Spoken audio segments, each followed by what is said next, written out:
And how is everybody doing this fine day? My name is Alan Roberts. Welcome to the show. So, in my continued effort, hey, Honey Bison's here. How are you doing? Everybody go follow Honey Bison. My son's here. Awesome. So, in a continuing effort to try to actually help people, because I can very clearly see that the rest of the fitness industry is just full of shit. You motherfuckers, especially you weight loss motherfuckers, are the biggest fucking unrealistic grifters I've ever goddamn seen. Fucking pandering to fat people, making them think that they're perfectly fine and everybody's different, blah, blah, blah, blah. Not one human being could not lose weight by eating less. You people sound fucking stupid, right? We've got so many genetic conditions. Shut the fuck up. Just all of you. Here's how you know that the fitness industry is actually not that much better than the healthcare industry. Everybody's fat as fuck. Everybody is fat as fuck. Everybody wants to have big arms and they're fat as fuck. Not everybody. Like people like me, my son, Honey Bison, our illegitimate daughter, his illegitimate sister. We claim, Crystal and I claim her. She's just still illegitimate somehow. We have no idea how it worked out. But if the fitness industry was worth any fucking thing, you motherfuckers wouldn't have left me and Mark Lobliner standing just to buy about our lonesome in 2020 and 2021, when in fact the entire planet would be better and better ready for pandemics if they weren't fat as fuck. So you guys are all about pieces of shit, just about. Like, there's still a few I like, but most of you motherfuckers don't know what the fuck you're talking about most of the time, pretend you do, and truly don't fucking help any fucking body but yourselves. It's kind of fucking pathetic. I am known for ranting, screaming, making jokes, all that shit, but I'm also known as probably one of the best weight loss coaches in the fucking country. My wife and I have helped thousands of people lose a cumulative over 100,000 pounds in the course of the years. We specialize on helping people get a hold of their food habits, their lifestyle habits, in order to help them become healthier for good. Because you see, anybody, and I mean anybody, could give you a 1,200 calorie diet and have you run 2 miles in the morning and lift weights heavy in the afternoon, and just drink the pre-workout, wash the pre-workout down with coffee, and don't eat anything but chicken and broccoli, and you'll lose fucking weight. But guess what? The second you get sick of that, which is normally pretty fucking quickly, or you burn out, or you get an injury, you tend to put that weight back on and much more. It's just how things work. This is why that the fat acceptance, well, it's an industry, but the fat acceptance people can say 95% of diets fail. No diets fucking fail. You fail. Not one fucking diet fails. If the diet puts you into a caloric deficit, a true caloric deficit, and you lose weight, the diet is not failing. You regaining weight is the diet not failing. Just in case you're wondering, you regaining weight is not the diet failing. It is, in fact, you failing. So one of the reasons why this fails is, one, just like I said, that's completely unrealistic standard. You actually need to like your fucking life. Now, I am not saying that people should do what they have been doing and find pretty much the only joy they have in face fucking themselves with pie every night. What I am trying to say is that we need to build a healthy, realistic lifestyle based around whole foods, minimizing ultra-processed foods to less than 10%, if not lower. I probably ingest somewhere around 5% of my total weekly calories in ultra-processed food. Like today, I had steak, peppers, onion, olive oil, seasonings, that's it. That's what I've had so far. And tonight, I'm probably going to have some kimchi and rice as my treat. That's my treat tonight. I can't fucking wait to have it. We found a good Asian grocer around here, and they have fresh made kimchi. Delicious. So this is the problem. People look for the quick fix when you actually have to adjust your lifestyle. Now, one of the problems that people have when they lose weight is that they're always hungry. We, in our coaching, Crystal and I, we try to get it so people are hunger-free and happy. That's why there's literally a book named Hunger-Free and Happy. That's just how it goes.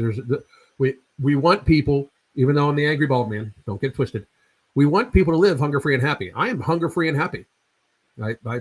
People say, well, you're always angry. This is how I fucking communicate with people. It just is. This is me being very happy because I'm not a fat fuck. And tomorrow I celebrate 4 years and 9 months of no binges. I have been binge free for 1,733 days. as of today. 1,733 days as of today. Tomorrow will be 4 years and 9 months binge free, where I have controlled the monster that was in my brain, that is still in my brain. I'm still a binge eater. It will not go away. It is in no way, shape, or form going to ever go away. Consider it an addiction. Just consider it an addiction. And I will answer questions at the end. I'm starring them. Just if you ask a question, I'll star it, and then I'll answer it at the end. But one of the things we've done in our coaching is develop ways to stay satiated, satisfied, hunger-free, and happy. So I eat food I love to eat. I take minimal supplements. I take a multivitamin. I do take creatine every day. I'm on TRT. I just went on TRT less than a year ago. I don't ever beef about it with anybody. I've actually lowered my dosage because I wanted to lose a little bit more weight. I didn't want to walk around at 195 pounds. I want to walk around somewhere around 180 pounds. And just have really good energy and stuff. So I dialed back my dosage to make sure that I didn't put on too much muscle mass. And I know that sounds weird. I want to keep my muscle mass on, but I don't want to put on too much more muscle mass. I'm a fucking 54-year-old man, you know? And I just want everybody to understand, I truly want everybody to be healthy, not just for them, but for the rest of society. Like, we truly need in America for people to start becoming America, Canada, you name it. We need people to be healthy. It is a burden upon the system. It is unsustainable. Not to mention that, but I don't want to see a whole bunch of people die. And what people need to understand is a whole bunch of people are going to reach the tipping point much earlier than they normally have. We have had people be morbidly obese since they were 13. These people are now in their 30s.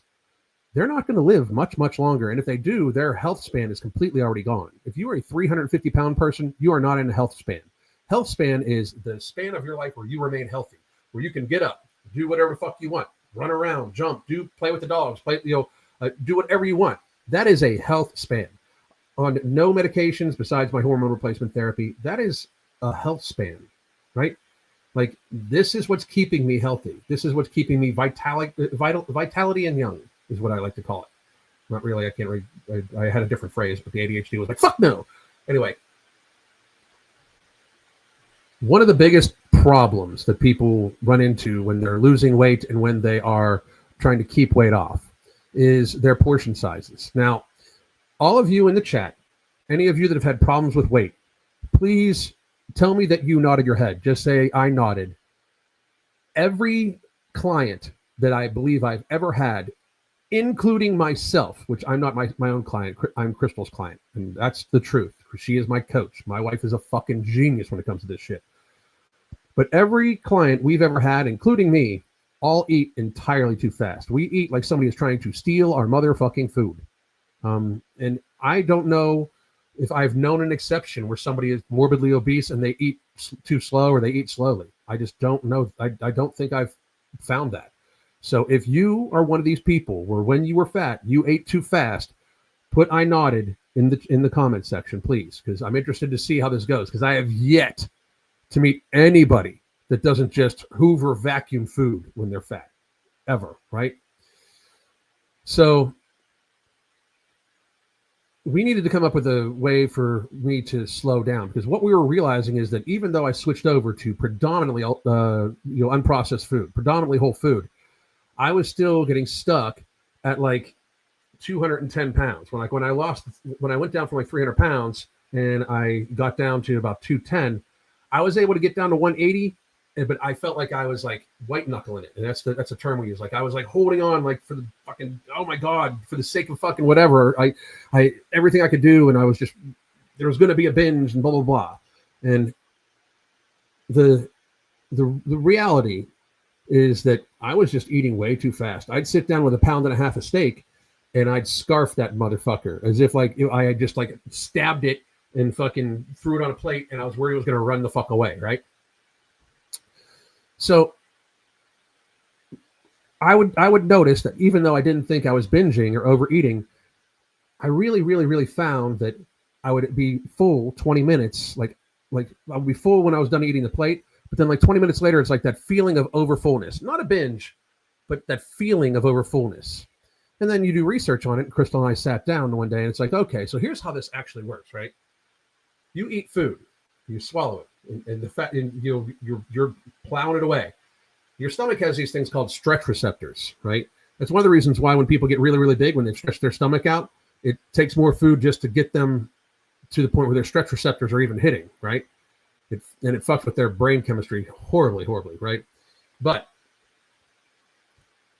see all the people nodding in the comments. I'm telling you, I don't know anybody. I do not know anybody that this does not apply to. I just don't.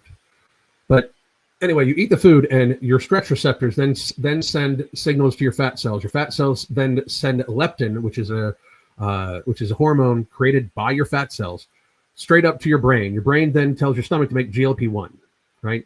That whole process takes like 20 minutes. So if you've ever had that feeling where it's like you have just eaten a bunch of food and you feel fine right when you get up from the table, but about 20 minutes later, like, damn, I overate. That is what is to be avoided, because that means you have slightly overeaten for what you need. You have eaten past satiation. You have not binged necessarily, but you have eaten past satiation. So we tried to start figuring out a protocol to make this, manageable. And Crystal always pointed out, like the entire time we've been together, which by the way, we've been together over 20 years. I'm the fucking luckiest man in the world. So, but sorry, I just got lost in memories. But we've always noticed that I was always done eating. Like my portion size would be much bigger than hers, but I was always done eating before her. Always, right? So she was like, maybe you should slow down. And so I tried slowing down here and there. I tried putting less portion on the plate, blah, blah, blah. But I'm just packing it in still. So she started having me eat 75% of what I put on my plate. Like it doesn't matter the size. If I would just put a whole big ass fucking steak on my plate, sit it down on the plate, I would eat like 70 to 75% of it. I drink 20 ounces of water, and then I would wait 20 minutes. We would clock it, right? And if I was still hungry, I would eat however much of the food that was necessary to fill me up slowly. But if I wasn't, we would just put that food up, right? And the next thing we know, we realized I'm eating hundreds of calories less, hundreds and hundreds of calories less a day. And I am not hungry at all. I am literally losing weight now, completely satiated, not white knuckling it, and then keeping it off. And one of the beautiful parts about this is, as long as you stay in the habit of doing this on a daily basis, just about, and I only eat 1.5 times a day. So my biggest meal, which is my main meal, I do this every single fucking day. It keeps my portion sizes in check. So as my body got smaller, my food portions got smaller because I didn't need as much to satiate me.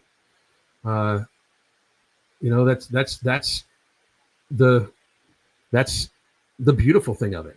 And one of the biggest reasons why most people regain weight is not because they just all of a sudden let loose and start binging, although that's how I've regained weight once or twice, is I've just been like, fuck it. And when I binge for like a week at a time, right? But it's normally because their portion sizes start creeping back up and they don't really realize it. Their eyes get bigger than their stomach, and then they finish what's on their plate, which is a horrible phrase that many people in my generation were raised with, because our parents were the children of depression babies. Like, so my grandparents grew up in the Depression. That's how fucking old I am, right? And my parents were right after the Depression. So they were taught food was scarce. My parents eat everything on your plate because that's how they were raised. And then all of a sudden, the people that were told to eat everything on their plate, that were born in 1970, all of a sudden had the USDA food pyramid dropped on us, and eat everything on your plate all of a sudden jumped up 2,000 calories. So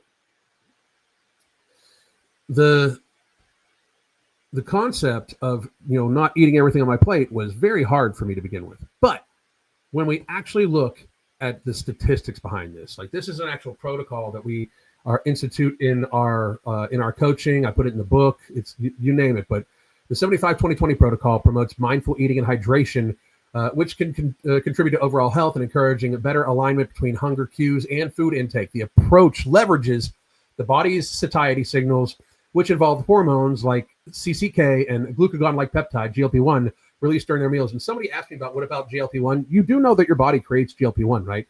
You do know that being properly hydrated and eating a predominantly red meat diet increases your natural GLP-1 production by about 20 to 30%, and makes it so you are much more satiated with that GLP-1 because you're not spiking your insulin and stuff like that.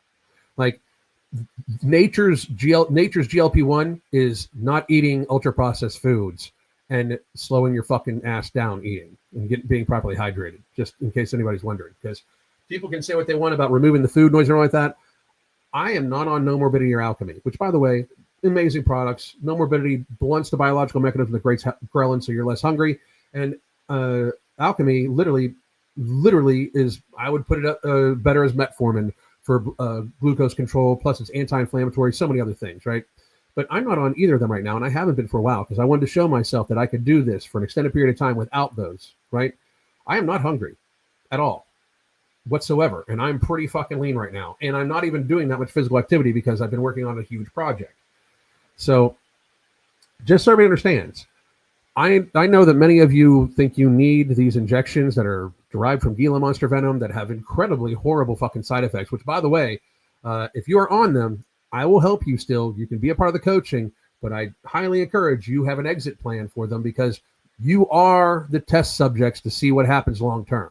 There is no long-term broad spectrum scale for how this is going to affect your health long term. They don't have any. Like, you are the lab experiment. Just saying, right?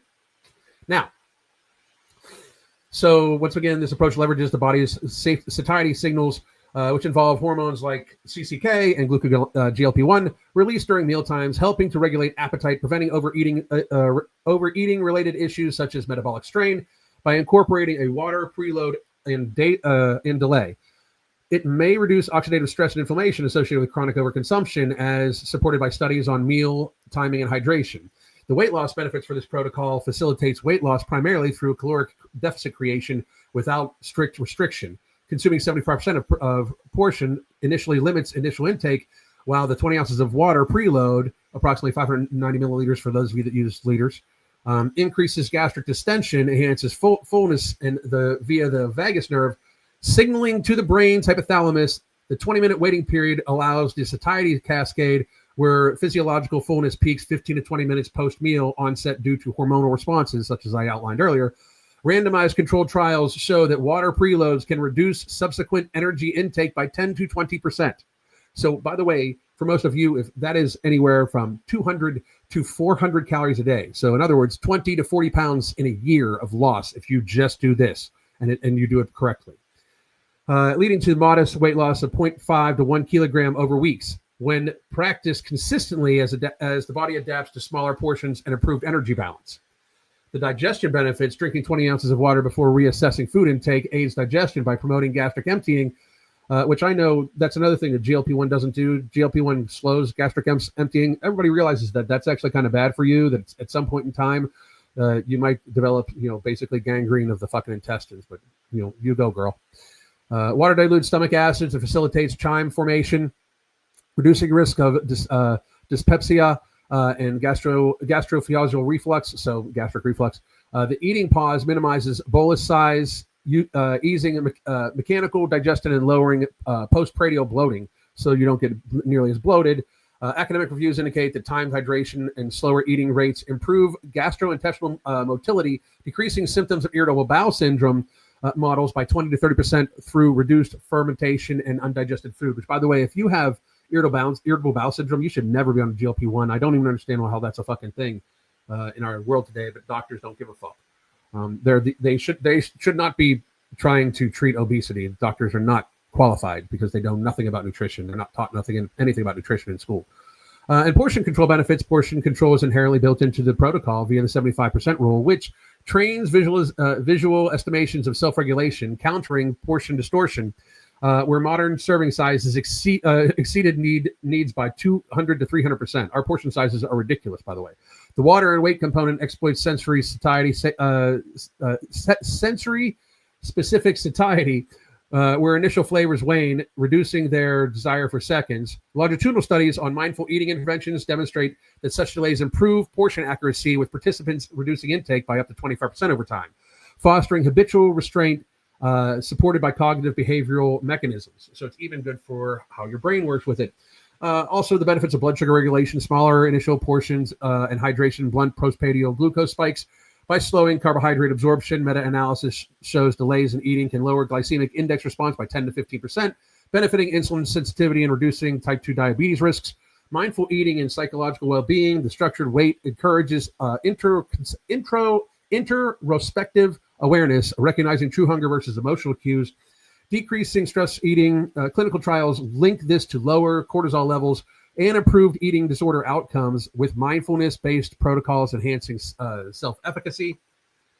Hydration and metabolic effect. The 20-ounce intake contributes to daily fluid needs, which is also good for your metabolism. And the sustainability adherence. Unlike restrictive diets, this protocol is flexible, promoting long-term behaviors, changing the dropout rates from 20 to 30% lower in similar intermittent studies. So basically what this does is it develops a method for you to just eat differently while being satiated and satisfied. If you can stay satiated, if you have the lack of hunger and you're satisfied because you like the food you're eating, satiated and satisfied, you can lose weight and keep it off. It is not a diet. You are just eating in proper portion size, and you're eating in a way that keeps you properly hydrated and does not spike your insulin levels, nor does it allow for you to overeat before your satiety signals can kick in. This is just reality. And I hope everybody that listens to this understands that this is just free advice. Now, of course, we do have our coaching, and we have many other things coming up. So I am going to put the link in for our coaching, if I can find it. I'm about to sneeze, too, because I'm looking at the light. Give me a second.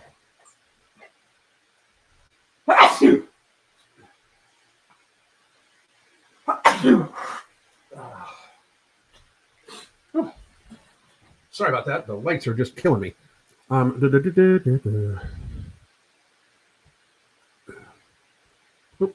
think they have it right here. Here it is. 6 months holiday special. We have helped so many people lose weight over the holidays. Gesundheit. Thank you very much. So I will take Q&A right now. I'm going to start with the people that, we can go right up here. By the way, this is where you can get it. It's in the chat. It'll be in the description box below too. It'll probably be in the pinned comment too. So here I'm going to go to the pinned comments. Speaking of ultra-processed foods, do you see what California is doing? First thing from the state I agree with. I have not seen what they're doing. But California is an absolute fucking hellhole. If you're from California, I'm sorry. Definitely ate too fast. Shovel is a little dramatic. No, I would shovel shit in my mouth. I would just put it in. So, Dave McDonald, definitely eat way too fast. I can help you. You nodded, Kevin. See, it's everybody. Honey Bison, apart from binging process, at least for me, was eating as fast as possible so I could shovel in enough food before my fullness came. So I definitely nodded. I hear you. And this is, what about GLP-1? I eat a few bites and feel that this almost immediately. Yeah. The thing is, that's because of a medication that I would argue that you're not going to be able to stay on forever. You're not going to be able to stay on it forever. A medication that causes so much known side effects, negative side effects. Your body getting used to those side effects is not a good thing. That is like an alcoholic's body getting used to the hangover. That doesn't mean that the damage is not being done. That just means you're fucking used to the damage being done to yourself. Please understand, I am all for anything anybody needs for losing weight, because we as a country, as a people, need to lose weight as much as possible, because we are so fat and so out of shape and so sickly and so ill that something needs to get done as quickly as possible. So I'm not knocking you for being on the GLP-1. I am just saying that if you're looking at it like that, you're looking at it like it's a crutch, like it's doing the work for you. And when you eventually have to get off of it because it either pans off and doesn't work, or because you got to realize the sustained weight loss by the GLP-1 manufacturer's own studies after 4 years is 10%. People normally lose about 15 to 20, and then they regain while on the medication 5 to 10. It doesn't last as long as you think. And very realistically, for every person who's lost 100 pounds on a GLP-1, there are people that have gained 20 pounds on that motherfucker.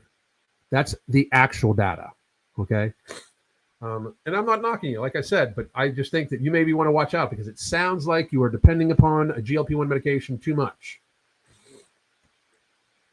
I learned to limit my portions, can always go back for more. That's good. Good.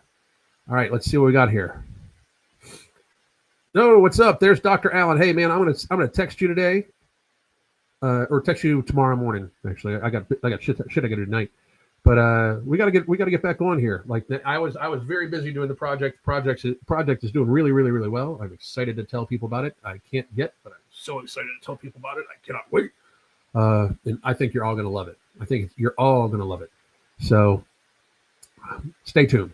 But Doc, I'll text you here in a minute, or text you tomorrow morning. I mean, whatever.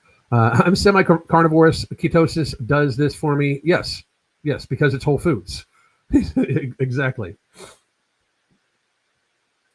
100%. We are also way busier and time constrained. We have a tendency to eat too fast. Exactly. That's good. That's fucking phenomenal. No shit. This is fucking awesome. This is fucking awesome for you. I'm very happy for you. I would try to get the fucking GLP-1, get off the GLP-1 as quickly as fucking possible. I mean, there's already class action lawsuits. So, one, I'd get off them.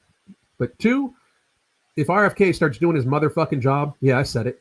If he starts doing his motherfucking job, they will eventually be blackboxed. Or they will not meet approval anymore. People are starting to fucking die on these motherfuckers. So they could get revoked. And then you guys are fucked. And that's no shit. They could easily get revoked. Easily. They already, just so everybody understands, semaglutide, just like any other GLP-1 medication, starts with a black box warning at a lower dose. So just keep it in mind. Like, and I'm very happy for your success. Congratulations. No shit. You're a fucking hero. You did whatever you could, but get off that medication as quickly as humanly possible. Please. Please, please, please.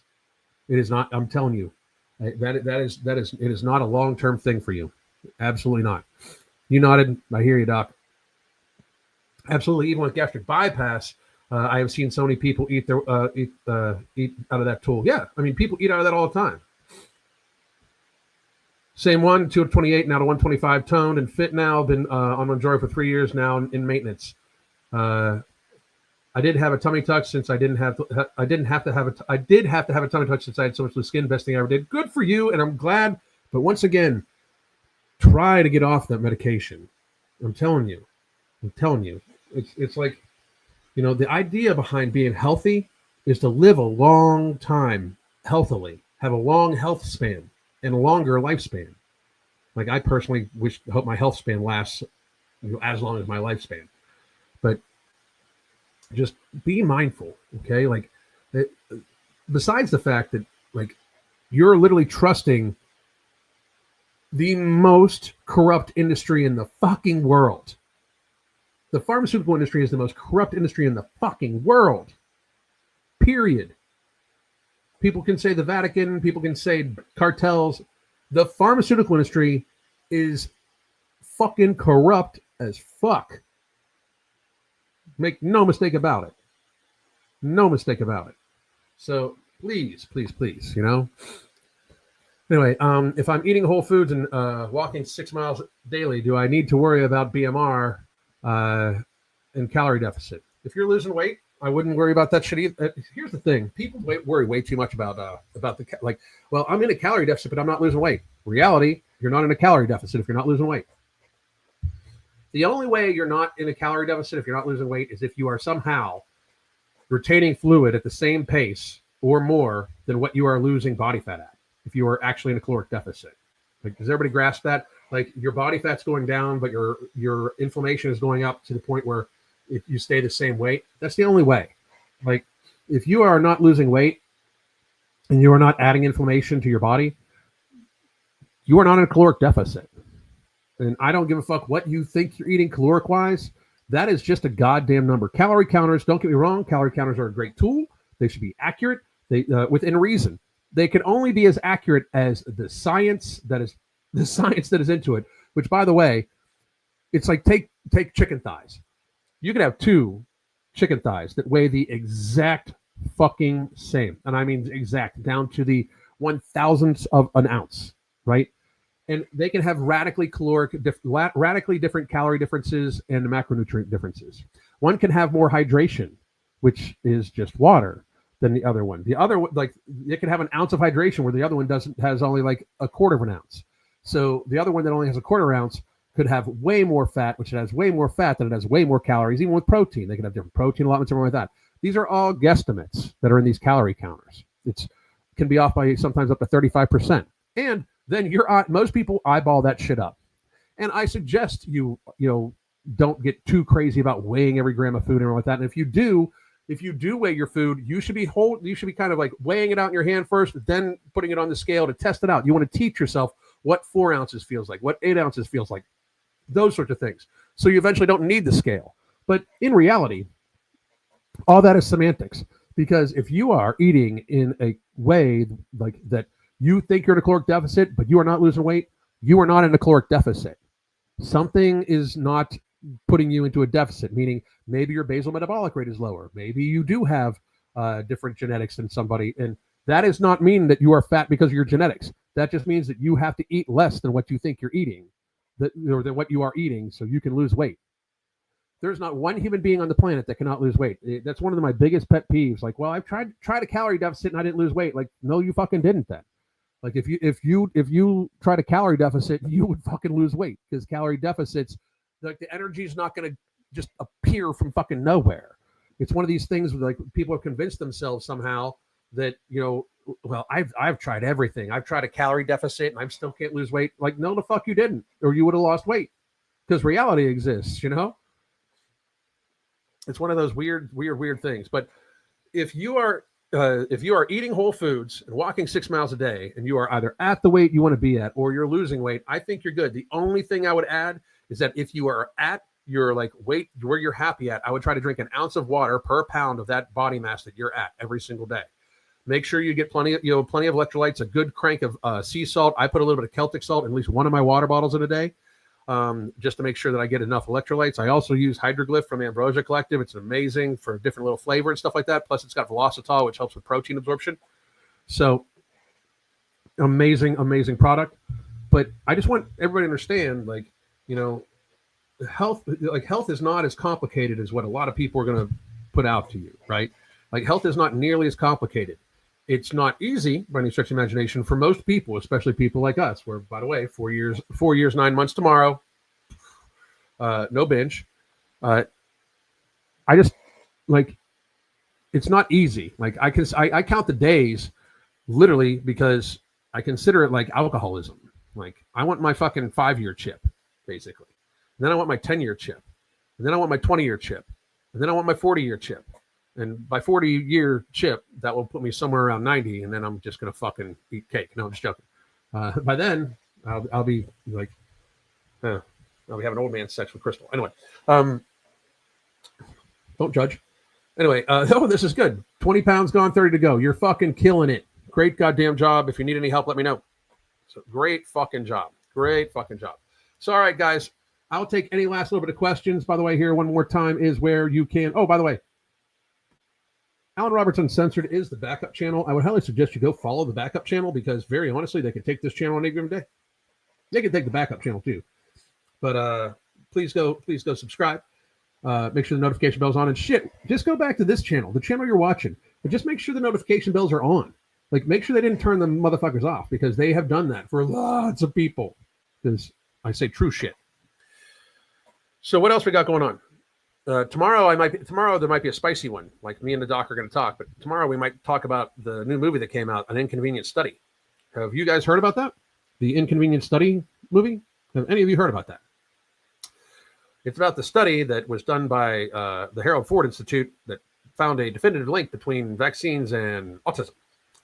So, very inconvenient for the vaccine industry. But it's weird, you hear all these people Governor Pritzker, the fucking 400-pound fucking bowling ball of a human being he is, saying how vaccines are safe and effective and blah, blah. And I'm not saying they're not. I'm just saying that you're a 400-pound motherfucker. Your opinion on just about any goddamn thing doesn't matter until you lose at least 250 pounds, bitch. Well, 200 pounds if you're a man. So, because, and I really mean that. Especially about health. If you're fat, you don't get to fucking discuss health. You don't at all. I know there's well, what if they're losing weight? Great. Lose it all. Keep it off for a while. Then fucking come hit me back. I really didn't start coaching people for weight loss until I had lost all the fucking weight. And you can check back on the videos about that. Because I even said, I was like, I'm going to lose 100 pounds in this next fucking X amount of months. I believe it was 9 months. I said, I'm going to lose 100 pounds. And I am going to then keep it off. I'm going to put it all in a book, and I'm going to sell it. And that's where Fuck Being Fat, Solve Your Weight Problems Once and For All from Math and Willpower came from. My first book, which was an Amazon bestseller. Until Amazon kicked it off because they're not allowed to talk about fat people. Anyway, so I really am excited. Doc, I'll give you a call tomorrow morning. Maybe we'll do something tomorrow afternoon. Sounds like fun. I hope all of you have a phenomenal day. And remember, eat 75% of what you normally put on your plate. Stop. Drink 20 ounces of water. Wait 20 minutes. See how hungry you are. And then if you are still a little bit hungry, eat however much you want of the rest of the food you have. And if not, you could just put it up for leftovers or whatever. But you have saved yourself a couple hundred calories. I think many of you will be very surprised at how much food you do not eat. I think many of you will be very, very, very surprised and how you will start ambiently losing weight. Just because if you do this every single day at your biggest meal, you could save yourself anywhere from 200 to 300 calories. 200, 300 calories is 20 to 30 pounds of weight loss in a year if everything else stays the same. And you got a little bit more hydration in you, so you feel a little better. Do I still sell that book? It is not for sale right now, but it, however, will be very, very, very soon again. It will not be for sale on hardback, though, but it will be for sale again very, very, very soon. Back up on Amazon, hopefully. I'm in negotiations with them right now. But if not, it will be on other places too, and I will be sharing links all over the place. Like I said, lots of big things coming, lots of big changes coming. Hope all of you have a phenomenal motherfucking day. My name is Alan Roberts. Thank you very much for tuning in. Like, share, subscribe, do whatever you need to do. Get this fucking message out. This is a helpful video, and I hope all of you take advantage of it. God damn.